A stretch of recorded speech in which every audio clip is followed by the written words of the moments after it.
Really glad you could make it, and we're going to be airing this on Thanksgiving Day, so we'll be kicking off the holiday season in a good vein, it seems to me.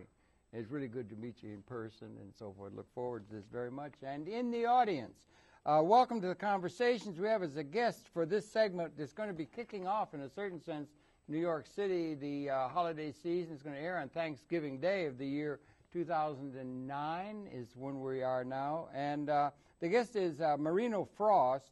And I've got a little intro to him I'm going to want to read and so forth, and then we're going to talk and show some clips of his work. But Marino Frost is he's an artist, and he's a multi-instrumentalist. He's also a singer, a performer, a composer, a lyricist, an arranger, very important, producer, and sound engineer. He also writes on spiritual philosophy, which is intrinsic to his presence and so forth. And he is the owner of the Stardust recording studio that's in Astoria, Queens. We might say he's the lead guitar, and his main instrument is guitar, but he also plays other instruments as well. And I'm just going to say a couple of people who said things about you, Marino. Some people call him multi-talented musical genius. Congratulations on that. That's a very good title. And former Jimi Hendrix bass player Ace Hall said that he is equivalent to a modern-day Jimi Hendrix.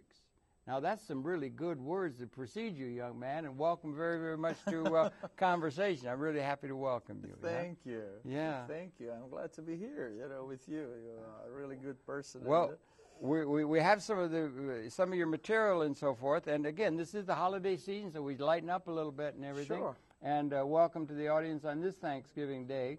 And I wonder if you could, for me, I like to do, Marino, if you would share your own background. I want to ground it in you, where you were born and raised, a little of your education, and some of the influences upon your consciousness, that sort of thing. But Croatia, am I right? Yes. Yeah.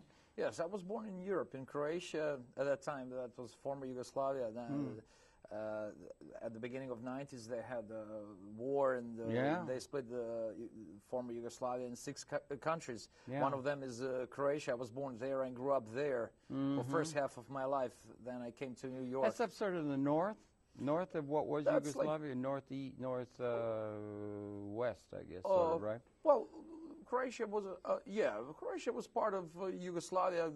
It's close to Italy, and between, let's say, Austria and Italy. Right. That's Hungary, what I'm saying. More than down in the Balkans, more than down in the south. And then it's you more get into on the west side. It's the Shatter Belt, they've been called. It's a place where you got a lot of different ethnic identities wrapped up in what was Yugoslavia, the South Slavs, I guess it was. And it's associated with Tito, who was in charge of that country for a very, very long time, and in the Second War was, and so forth, right? Yes, exactly. Yeah, that's correct. And Croatian is a language distinct from Serbian or from the other peoples that made up that Yugoslavia, and that became the basis for dividing it up into 6 countries where there had been only one before that? Yeah. A major change. Yeah, well, Croatia has its own language, which is Croatian. In Serbia is Serbian, even though it's very similar language. They are similar, right? Very similar. Yeah, you also have some religious differences. There are Orthodox. Islam is there also? Well, Serbs are Orthodox Serbs that they have their religion, but in Croatia they are Catholics. Then in the middle of former Yugoslavia was Bosnia, which is like a melting pot between the Muslims and the Catholics and the Orthodox Serbs. And then Islam comes in because that melds over from Albania, which is Muslim. Yeah, Albania is all the way on the south. On the south. So, well, like, New York, you have all kinds of scenarios. Right. But, it's not a problem as long as people get along. If people don't get along, then you have to scream. That was a major political transformation that's happened in the last few decades, that Yugoslavia, which had been one of the member states of the UN, became 6 different states. That was a major it must have been wrenching in a certain kind of way for that political change to happen, to have 6 states where previously you only had 1. Yeah, well, it's a very similar situation like in the former Soviet Union. Yeah. When they had, when they split the country, suddenly you have lots of different so-called new countries, even though they were republics of former Soviet Union. Similar situation happened in former Yugoslavia. So I grew up there in Croatia, in one of them, which is the second largest after Serbia, in the former Yugoslavia. Then I've been here for another second half of my life. For the second half of my life, I've been here in New York. Yeah, when I was a young man, I went to Western Europe and then decided to hitchhike out into the Holy Land and so forth. A young man and everything, and I went through from Trieste and then to what's the town up north is. Well, in Trieste, Belgrade. Belgrade. That's the capital of Serbia. And then you come down, and then you finally get down to where the architecture had these onion-shaped things, and the architecture changed when you got down close to Greece and everything. Yes. So you had a lot of division there, and I guess it's been part of the historical part of that country. That's also where Lord Ferdinand, or there was Archduke Ferdinand, started the Second World War with the assassination. Yeah, that's also happened in former Yugoslavia, in Sarajevo, actually in Bosnia, when he was assassinated. Next thing that you know is... started the whole First World War, It was Guns of August, as Barbara Tra. So it's a shatter belt. It's a place of great political... Were you political as you were coming up? When did you come here? At what age did you leave there and come to North America or to the United States? Well, I went out in my early 20s, and I've been here for more than 20 years, so it's like half you're a New Yorker. Life. Yes. You know, Marino, I heard a thing the other day. They've got 192 countries now. Now we got 6 more with the breakup of Yugoslavia, and that may go on. We may have more ethnic divisions that will be appearing. But we got 100 sizable communities of 189 of those 192 countries in the world here in New York City. Everybody's here, and you're part of that. Education? Did you go to university in Croatia? Well, I finished high school there, and I was always in music business since I was a kid. Since I was 11, you know. So I began to play professionally when I was a kid with much older guys.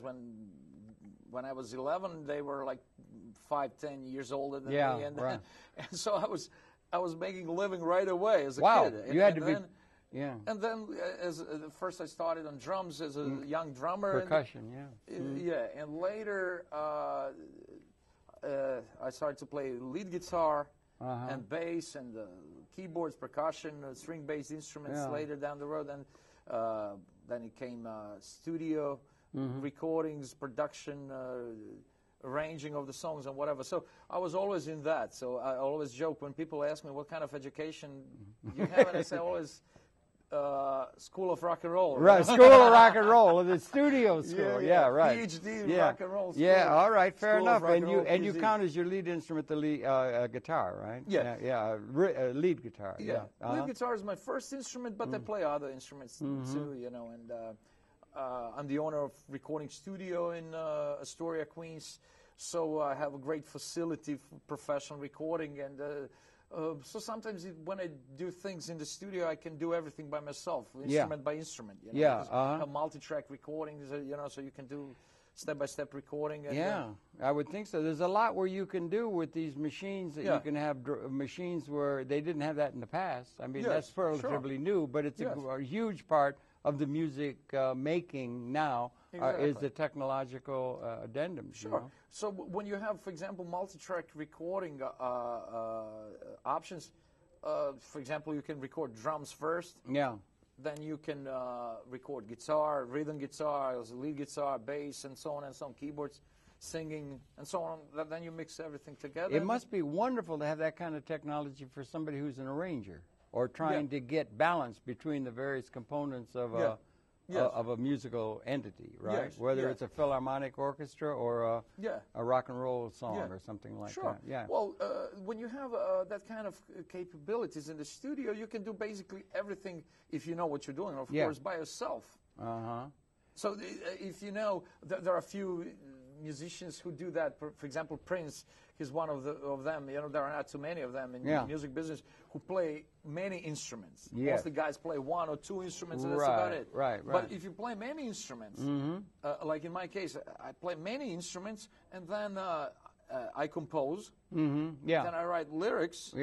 And then I know how to arrange songs, because these are different fields. They are brothers and sisters, but yet they're different, you know. So funny thing is, when you know all these components, since I started very early in this so-called business, even though I don't consider that as business, but as a part of my life, but I know all these components. So I can compose a song, write lyrics, prepare the arrangements, and then I can produce it in the studio, because production is, again, different field. Yes, I guess it is. Yeah, and arranging is important. To and get so, how you the right arrange balance, the songs, and then how you would produce it. Then another aspect is a technical part. As a technician, you know, sound engineer, you know, so I know that part too. So what I can do is basically, I can do step-by-step recording, creation. I can build the whole structure from the ground, and I can reach the end just by myself. That's really good. That's really interesting. But I like to collaborate with other musicians for different reasons. What reasons? Why collaborate with someone else when you have ready access to your own genius in each of these fields? And they have in filmmaking, if I may. In filmmaking, they have the concept of the auteur, the person who is not only the director, but writer, he's in charge of everything in a certain kind of way. And some people say too many cooks spoil the broth. That somebody like a Mozart didn't need Salieri to tell him how to do it. You know, he was a genius in it. Do you understand what I mean? Well, that's another dynamic and creative activity. Even from the spiritual structure, same things apply to all other structures, political, religious. You always have a system of pyramid, what I call it pyramid system. Someone has to be, like you said, on the top. Someone has to be in charge. Then you have people below that, then more and more and more. So it's like pyramid, you know. So of course someone has to be a leader. So for example, if we would compare it with our political system here in this country, you have the president. He's on the top. But you have vice president, you have secretary of state, and a bunch of other people. Or you could use Congress, so on and so on. But so that's the system of the pyramid. And in music, as it is in the political and in the social organization in general, they have a philharmonic orchestra.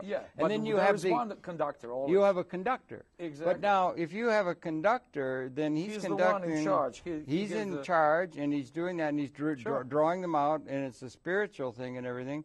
And then he's doing it, and you want to make sure that you can hear every instrument rather than only hear the tubas or something. Exactly. If they don't have that balanced carefully and so forth. And there was no way to do that in the past to where you would have the control that you do now. So that with the electronic enhancement, it makes it so you can do a lot of things that just weren't possible. They have the Kurzweil synthesizer, and they have synthesizers that I understand can make. They had a thing where they got was it a Kurzweil or one of them, Moog maybe or something, a synthesizer, which everybody uses, and they would play a piano, and then they would play the piano to a group of professional musicians and composers and so forth, and they could not discern whether they have a person play on a Steinway Grand, like a Stradivarius, and then they would listen, and they couldn't tell the difference between the sound from the synthesizer and the Steinway Grand, the best musical instrument that was available. Do you understand what I'm saying? That's important technological development. The whole game is about the so-called samplers, you know. These machines, there are synthesizers. They basically imitate the sound. And no matter how good they are, these days mostly they are good, but not as good like you would. I mean, if you have really good ears like mine or whatever, who is professional for that kind of thing, of course you know the difference between a real instrument, because real instrument has its soul, you know. They ran a test, if I could, and they had a Steinway Grand, and they had the best people playing, and the people listening, professionals, could not discern which was from a synthesizer and which was from the Steinway Grand. But now you're talking about probably not true, or is that yes, it's true, but like I said, there are synthesizers and there are so-called samplers. Samplers are machines that take sample. I know. Sample, you know. So What you're talking about is basically machines that take a sample, that record a sound, like a recorder. Yeah. So they actually record the sound. So when they record the sound, they record exact texture of the sound. For example, let's say saxophone. What they do is they take that sample, they record it. But so it's like recording. Yeah, but a saxophone by Ornette Coleman is different than a saxophone from a guy in the corner. You know, there are different qualities of playing that instrument on all the different instruments, and it's got to pick that up. Yeah. The only thing is the sound is the same for the obvious reason, because they recorded that sound with a sampler. So it's same as you would record it with any recorder. But what the difference is when you actually play the instrument, then it's different. Well, that's the part I was trying to get at. Yes. You have people who can really play that thing. Or even at the realm of composing. Mozart was pretty good. Well, and they Bach, used and Beethoven. Yes, they used real instruments. Right. So there was not like a kind of imitation of, let's say, saxophone or violin or something. Could I tell you something really interesting in this holiday season in the life? I saw a thing on Ovation, that television channel with culture and everything, and they had a program about the history of the piano. A lot of composing has been done on the piano over the long haul. And they had it down to where Beethoven had composed pieces, right? That the piano of the time when he composed it were not able to appreciate. And then when the pianos became of a higher quality in 30, 40, 50 years later, there was able to be brought out subtlety and beauty of the composition that the piano at the time that he was composing it upon, was able to be picked up by the... Do you understand what I'm saying? The technological development of the quality of the piano and the instrument that expressed what he was doing. So it's that genius of the composer or the lyricist or the composer. Do you understand what I said? Sure, of course. That's interesting. Isn't that interesting? Of course. Yeah. A funny thing is, when you are talking about this particular topic, I wrote a song about about Beethoven, how unhappy he was. And he was basically very often he was not accepted. And I wrote a song. If you want me, I have lyrics here. I can read it. Yeah, sure. If you want, whatever you want to do. About this.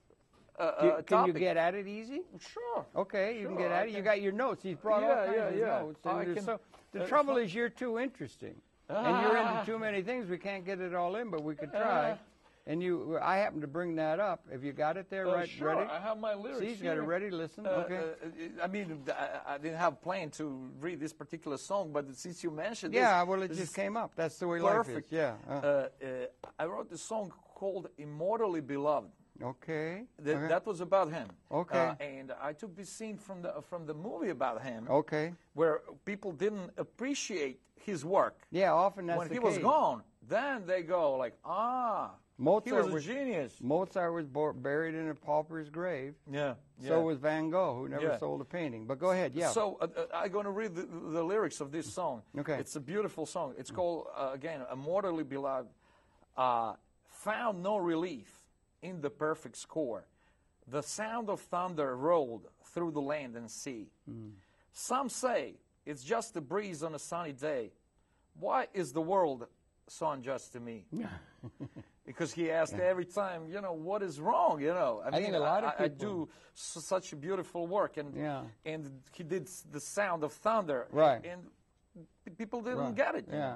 So no longer comfortable in my shiny, peaceful dreams, though still bathing in an ocean made of stars, immortally beloved stands the test of time, swept through the many battles, each left its scars. Some birds will never learn to fly, eager to chase the free one in the cage. But some birds can only fly high. If the phoenix ever dies, it dies on the stage. Okay. Some love, since love comes from the eternal gentleness, my art is its baby that I share with all for free. Then, why is the world so unjust to me? Why is the world so unjust to me. Well, you got a melody behind all that? Of course. Have you got it down on tape? tape? Of my songs. Yeah, but you got it on tape somewhere, or you got it on CD or something? Oh, that's going to be on my next CD. Oh. But this particular song, it was written after Beethoven, and basically the statement is about how people don't appreciate the work, because it was way ahead of time. It's true. Van Gogh was the same, right? He painted all those things and couldn't sell one. Exactly. Couldn't get any recognition. And often that's the case because the artist is ahead of the curve in terms of the evolution of consciousness. Yes. They are like the antenna of the race, the artists. Yeah, but when the time comes, when humanity moves into liberation or something. To some higher level, and then suddenly the gate is open, and they go like, wow. Where everybody do. You hear everybody in the orchestra that is the human society, the timpanis and everything, instead of just the drums and the tubas that we hear now from our political leaders. Yes. In a so sense, that's what happened a long time ago, a few hundred years ago, with classical music. Yeah. But nothing has changed. The system is still the same. Yeah. And I can compare Beethoven, like you mentioned Jimi Hendrix before, when it comes to my field of popular music. Yeah. So the guy was genius. And what happened was, again, I didn't have a plan to talk about this, but since we are in that area, I have a perfect story for this. Jimi Hendrix lived in New York. And same thing as Beethoven, people didn't appreciate him. And many musicians made fun of him. Like how wild he is, how crazy he is, how this, how that, how loud he is, whatever. Next thing that you know is, he played with the band, the Squires and the Lovelights in New York area. Now, it is coincidence that these days some old recording emerged from 1965. Wow. And the bass player that you mentioned, Ace Hall, a good friend of mine, he brought that recording to me. He said, Marino, look at this. Yeah. I just got this recording, unreleased recordings from 1965. Wow, right, okay. It's never been released. I just got it from some musicians. I don't even remember when we played this. It was a live recording when they played some live concert in New Jersey. Right, way back then. Yeah, okay, yeah. And what happened was, with Jimmy at that time, people didn't appreciate him. So they picked him up, and he went to London, England. Yeah. And that's the place where suddenly people just appreciated his work and his persona, his charisma and everything, and he became suddenly a god of electric guitar. Next thing that you know is he comes back from England to New York, and then everybody goes on there. Bows out, right? Yeah. Exactly. Well, that's good. At least he got some recognition in his own time. Same thing like we were talking about Beethoven. When people eventually do appreciate it. Yeah, right. It takes some time, though, but sometimes short period of time, like in Jimmy's case. Yeah, yeah. So he played with these guys in New York. Now, we got these unreleased recordings, 14 songs. Yeah. And it's treasure, wow. you know. Yeah. And we want to release it, but there are lots of legal obstacles because there are some people who don't have, believe it or not, interest for one reason or another to release it. And of course, first of all, I remixed that material in the studio and remastered the whole album. And of course, my first normal approach to this subject was, let's show it to the fans. Yes, absolutely. Let's get it out. You sit all over the world. Right. They would get crazy. Yeah, you want to do that rather than the monetary. So much is wrong about the monetary thing. Yeah. When you write, that's a poem like you wrote. It's beautiful inside. Yeah. Well, do you create, my songs are all like that. Yeah. And the lyric. Do you think when the words form, do they come in English or Croatian, or do you do it? Or you know what I mean? Because you're multilingual, right? You know what I mean? Because that was poetry, brother. That was poetry, that thing about Beethoven. So you're a poet as well as a lyricist. We can say it like that. Yeah, right.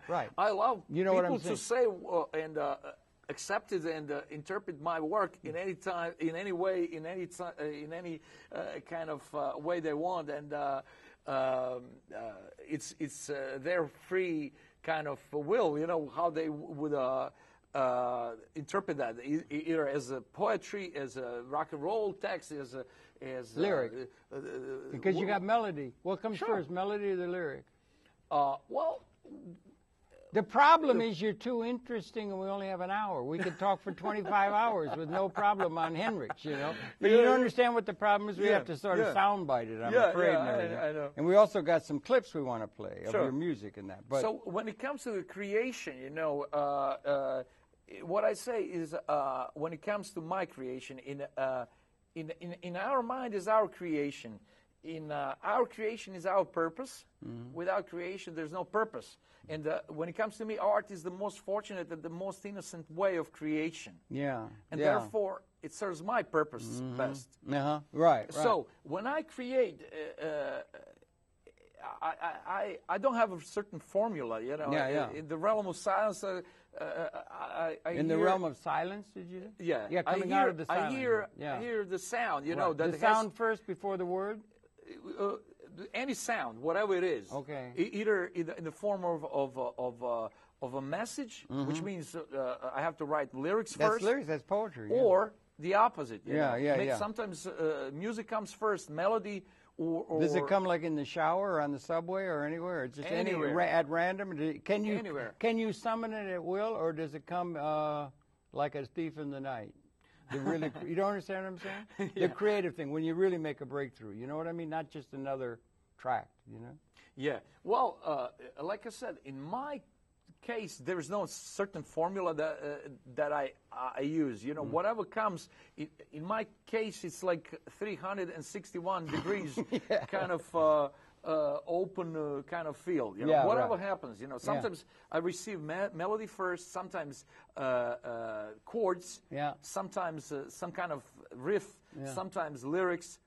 Sometimes I go for the topic of a certain event. For example, there is another song. Let's say when the miners a few years ago, if you remember, were trapped, and suddenly it was going on for days and days. It was like nightmare, and awful. Their family was or there. Or when the submarines sank up in Russia, remember they had the guys trapped at the bottom. That was also another tragedy. But for that particular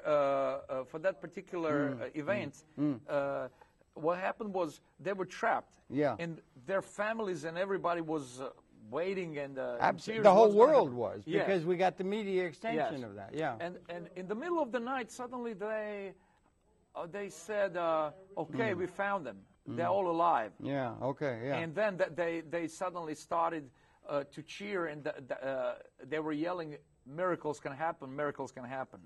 Next thing that you know is, it was a false information. And it was very sad. Eventually, if you remember, just one miner survived at the end of the line. There's a story. So I wrote a song about that too. I would think so. About that inspired.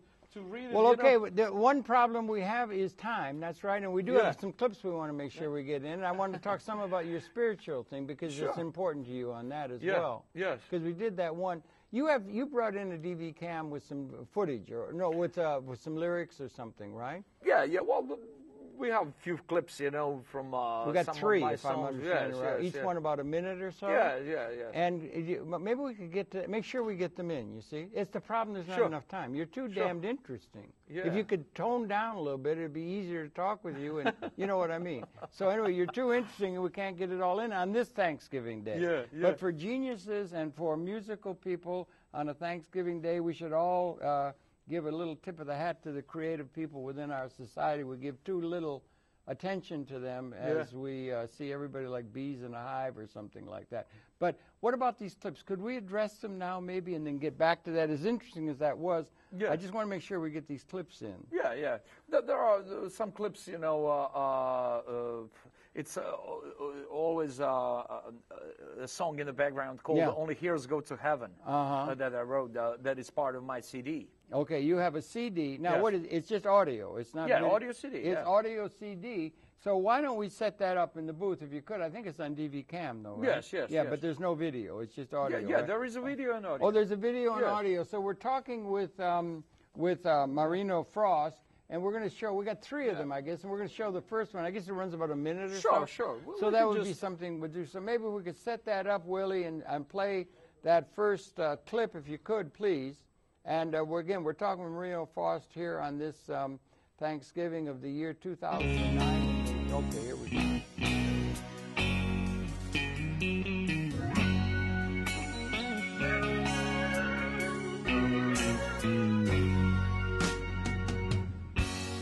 Thank you for the winds that sweep through the valleys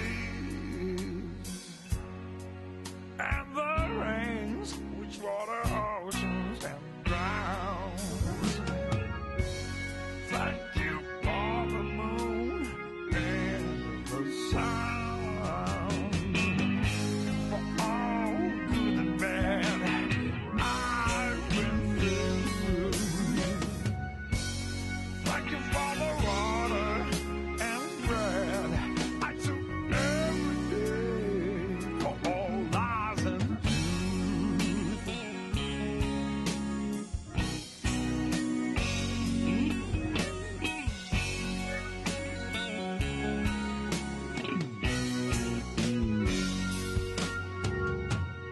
Thank you also for the victories and my shameless defeats.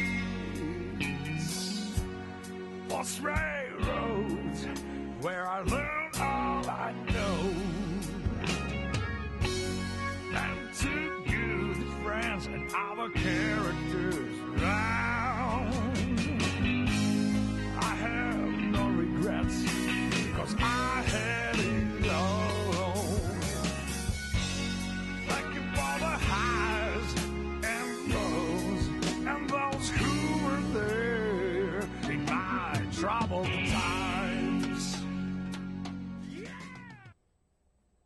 Okay, that's beautiful, man. That's coming off a CD. In fact, let's see if I'm going to hold it up maybe to this camera here. This is off a CD that is called Have Faith in Love, which is a good thing to have faith in, don't you? Sure. I think love's really a core thing. Yeah, of which course. might lead into, thank you for that, and we got a couple more we're going to show them. If you come in tight focus on this, here we come. Here it comes in. Let them see what it looks like. It's out in the stores and available. And it's Marino Frost, and it's called Have Faith in Love. I think that's a really good thing on a Thanksgiving day for people to have faith in as we come into the holiday season. Paying tribute to our wisdom schools that are important, which could lead us into a little bit of a discussion. You have spiritual roots that you're very concerned with. You write spiritual things and so forth. Maybe you could address that a little bit, if you could, please.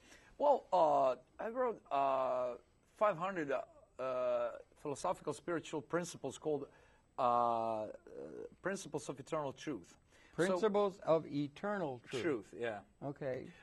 Why eternal truth? Why principles? Well, because I wanted to write some kind of set of guides, beliefs, proverbs, hints that are intended for for better ethical living and moral progress. Okay. Big subject.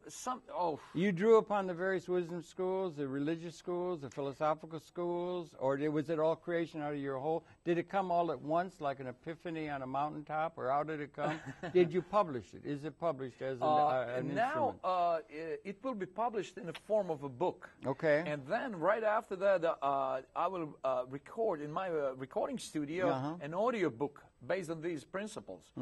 So the audio book will explain with spoken word. I would go from one principle to another and explain kind of feeling and the sense and the meaning and the message. It's like doing a musical thing in a way. Yeah. But at the same time, you're doing it, and you will be. Yeah. Will you be enhancing it with video or not, or will it be just audio? The book. The audio book would be just an audio without anything else. Right. Okay. It would be just audio so people can listen to it. And later, director of the project, Gabriela Salomon, who works with me. Yeah, she's here. She's with here. us now. She's my right hand for this whole project. She's also very much spiritually involved. Yeah, she wrote one book also called Life in the Jungle that people can find on Amazon and other Amazon.com and other similar. Life in the Jungle sounds very much like the real world to me. Yes, yes, it is. But it's based on a series of reincarnation stories about life. Each life at the time. So she's been writing 5 books. In a row for each life. Okay, but you've written this thing and it came to you it came to Moses, or it came to the Urantia book and these kind of things. It comes in Adams or Joseph Smith with the Mormon. You come to a thing. It came, and then the thing I'm saying, you're going to have it audio and you've got it in print. It's print. It's down in print like a series of pieces, and then you're going to have an audio book. And what voice is going to do that? And could I just say that we were talking about the mixing and what we could do technologically? Do you know that they're able now to capture the voice? Let's say a distinctive voice. Let's say Winston Churchill. Yes. Or Richard Burton. Or Laurence Olivier. Okay? They can capture that voice by sampling. They can capture with all the intonation and everything like that, and then have that voice be that which is reading what is being read like that? Yes. So whose voice will be doing the narrative on your thing, and would you want to try and capture some distinctive voice that everybody would recognize? And what would be the problems if somebody tried to capture the voice of I don't know, Paul Robeson or whoever has a rich baritone or something that would serve well? Do you understand what I'm saying? Of course. Or will you read it? I have to do it for numerous reasons. Yes. First reason is each person has own personality, own charisma, own energy. It's always about the energy. Everything is always about energy. Energy is all, and all is energy. And it depends how you present these principles. And you think you're a good orator to read. Well, what you say, a lot of what's going to be conveyed in the words that you're going to publish are going to be. It's a mixed media. When you're going oral and also it's literate and everything like that. What if you could capture, let's say, somebody that's pretty well known in the world now, Barack Obama, and you had the thing read by Barack Obama with all the soaring, do you understand? He's an orator. That would be interesting. So they would be like that. You just capture him and have him read your text out as an inspirational thing to transform the world. Well, would there be probably a couple of copyright problems, and people would be. But you understand we have the technology to capture the voice with the intonation and the enunciation and the power of the voice now that we didn't have historically. Do you understand what I'm saying? Yeah, of course. And why aren't we doing more of that? The ad agencies and so forth. Well, these days. Technology moves forward, obviously, so technologically, of course, it's possible to do miracles, when it comes to lots of things, including this one. You could maybe jazz it up a little bit rather than just your voice. Yeah, but I'm just trying to help you, brother, to get some, to get it out there. Maybe you have a little Nelson Mandela. You could have... In this particular case, what I have to do is I have to do it by myself for numerous reasons. First of all, no one can explain those principles but me. Of course, you'll have to set up a session with Barack Obama and have him so he can fully understand it and read it with all the feeling that is required. But you can capture the feeling. Yeah. And just link it to words. Do you understand? They can do that now. Yeah, I understand what you mean. You do understand that? Of course. Okay, that's very important. Yeah. But like I said, for this particular task that I have in front of me is I will do it, and I'll record it in my studio, and it won't be exactly like I wouldn't read it, from some paper or something. How would you do it? I would rather talk about it, whatever comes at that point, just like we are doing now. You're not going to do sidebars and things. You're just going. It's down. It's like Holy Scripture now. The words are down on a thing like the Talmud. Or I will elaborate on each principle. No, you're going to have footnotes and things. You're going to add orally to the thing. You're going to change it. I would basically go from one principle to another. Again, there are 500 principles, so I would explain them. in audio form, I would go from one to another, and I will talk about it. But you've got to, they're written, the words are there, and I don't want to belabor this much more. The words are there, and they could be printed on a page and people could read them. But you're not going to do an audio thing, and you're going to add to that. It's like having footnotes. What is written are the principles. As a matter of fact, I can give you, I can show you, I believe I have it somewhere here, the principles, and here you go. This is the collection. Is this something I could have? Sure. You can let me take this home with me? Of course. And I could get a voice that would read this off? Sure. Steal your thunder? Get it out before you? When are you due for publication? I want to get it out before you. If this is, I'm just playing with I you. know. Okay. You're a really good person. Well, yeah, like that's true. Yeah, it is true. Yeah, and that's true. So these are the principles, 500 principles. So I would elaborate, about them. I would go from one to another. There are 500 of them. There are basically 10. This is like a kind of manifesto. In a way. Yeah. In a way. Right. But this is not any kind of dogma. This is not any kind of religion or whatever. How I got it, back to your question, in what form? Did I go to any religious school or this or that? No. I was never part of any religion, and I won't be part of any religion. I was never part of any political party, and I don't want to be a part of any political party, group, anything. You're an artist. I'm an artist. Yeah, yes. Yeah, right. That's a canon all of its own. Yes. Yeah, right. Yes, but basically, art is in different form. This is non-material realm. No, I know, I understand, but it's very important. And as somebody said, the artists are the antenna of the race, and it's very much a part of the intellectual expression of humanity, and we are lacking for vision that would inform the whole political, sociological, and economic organization of the planet at this time. And so it's from the intellectuals, including people like, with manifestos, this kind of thing, artistic expression, that we might be looking for vision, since our inherited institutions and assumptions and so forth seem not to have something that the future requires for a liberated order that might be in tune with what the requirement of is for us to realize a qualitative transformation, the evolution of consciousness, characteristic at the time in which we are living. Yeah. Does that make sense to you? Of course. And we don't have the vision. With the vision thing, the intellectuals are falling down on the job. Yeah. There are lots of things that I wrote about the art, too. Art is art. For example, art is the most fortunate and the most innocent way of creation. Yeah. Art doesn't hurt basically anybody. Right. Not supposed to hurt. Art is a virtue of a noble soul. Yeah. Okay. Fine. If you are just if you just have an interest in art, you're already set on the right path. Because art is the finest glue that connects people. Okay. There's nothing wrong or bad about art. Just mostly about other non-material forms of that belong to non-material realm. Like, and practically all children are like artists to me. Yeah. Little children, 5-year-old kids are like just gorgeous. Yes. They're just gorgeous, in terms of their conscience. They're honest.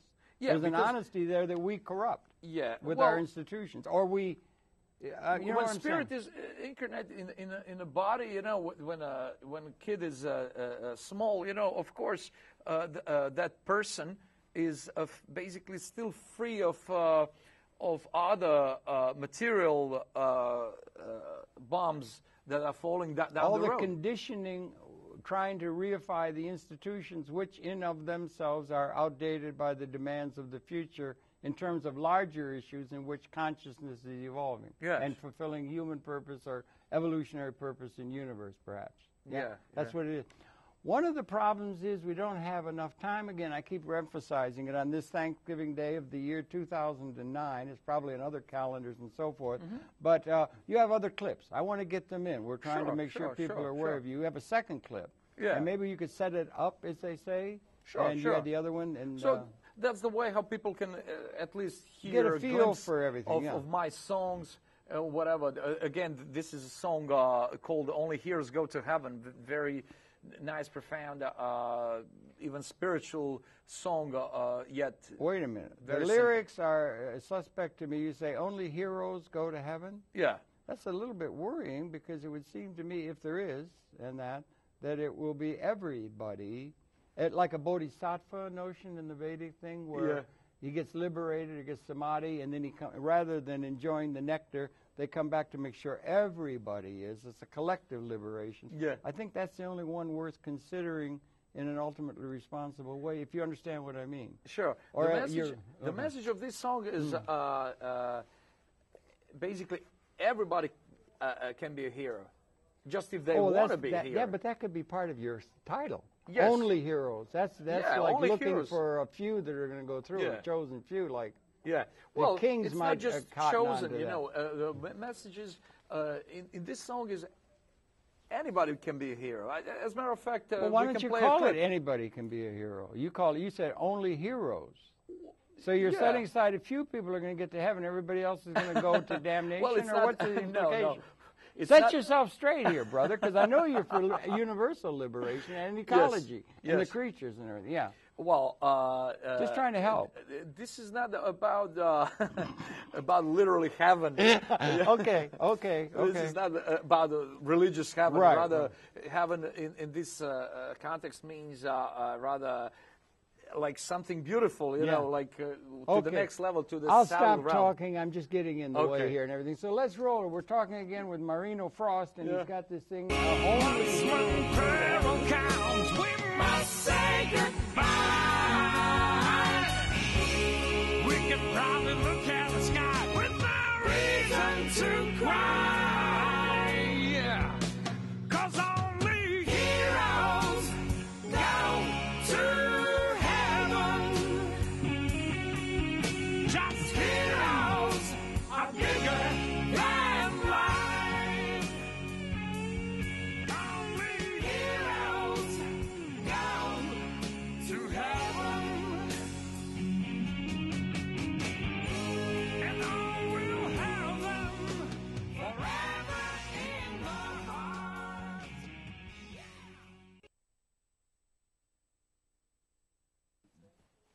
Okay, we are back.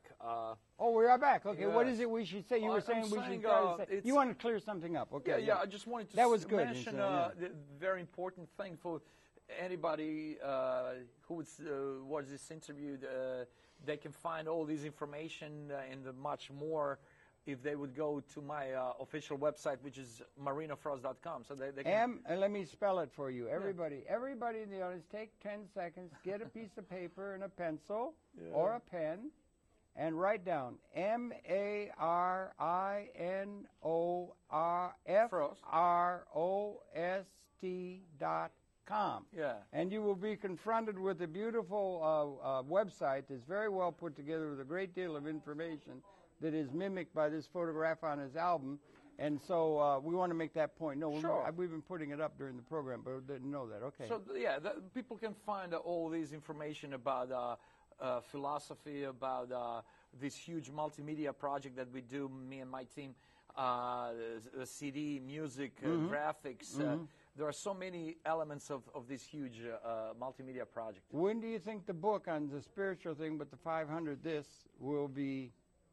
Are you going to publish it in print before you do the audio version? Yes. We will publish first 500 principles in form of a written book, and then right after that, very soon.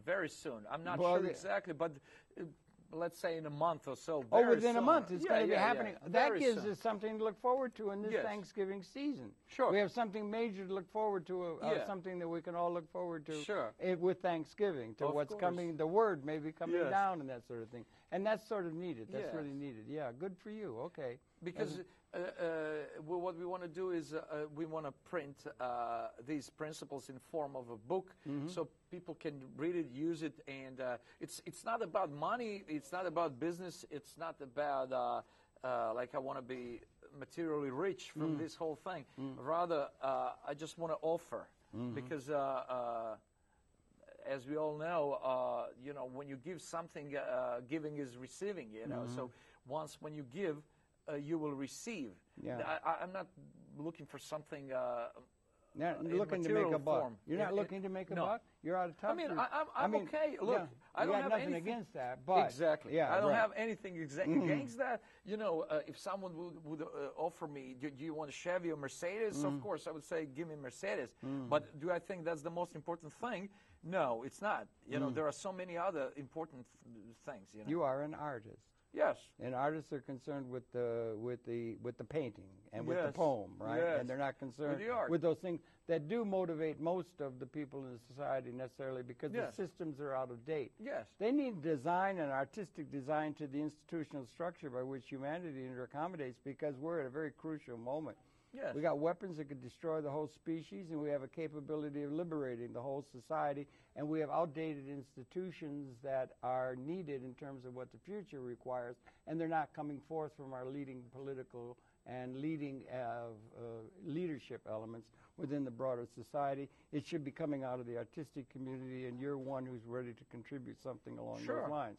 But Good. I can always say, accordingly, my guitar is stronger than any weapon because my guitar fights for love, you know, and love is unstoppable, you know. There was a song about a guitar weeping once too, at the insanity that there is in the society. Yeah. Well, it's really good to talk with you, and now we're trying to do due diligence here and get everything in because you have a third piece that we want to get, okay? A third piece that's on that CD, the DV cam tape. And maybe we could set that up again. And I remind you, we're talking with Marino Frost on this Thanksgiving Day of 2009, and so let's set up and run that thing and make sure we get that third one in because it gives a flavor for the overall artistic expression of this young man from Croatia. So let's set that up and run that now.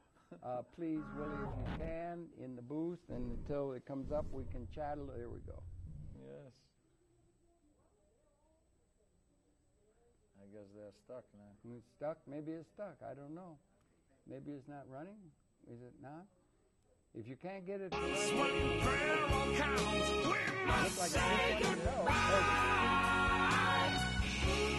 we can probably look at the sky with no reason to cry.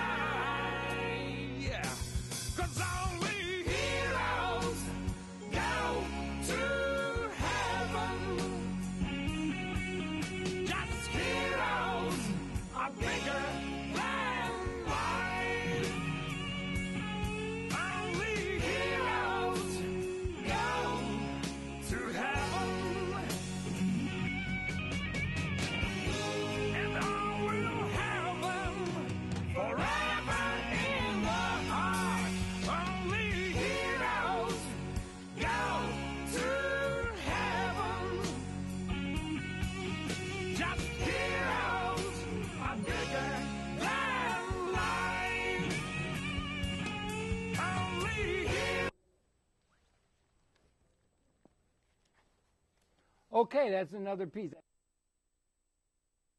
Thing like that, and maybe we should let the people know, if you don't mind, where these are available at Tower or wherever they sell DVDs and this sort of thing, or on eBay or whatever, or on all those Amazon major, or something. all those major distributors, digital distributors like digital format MP3, that they can go to Amazon.com, iTunes.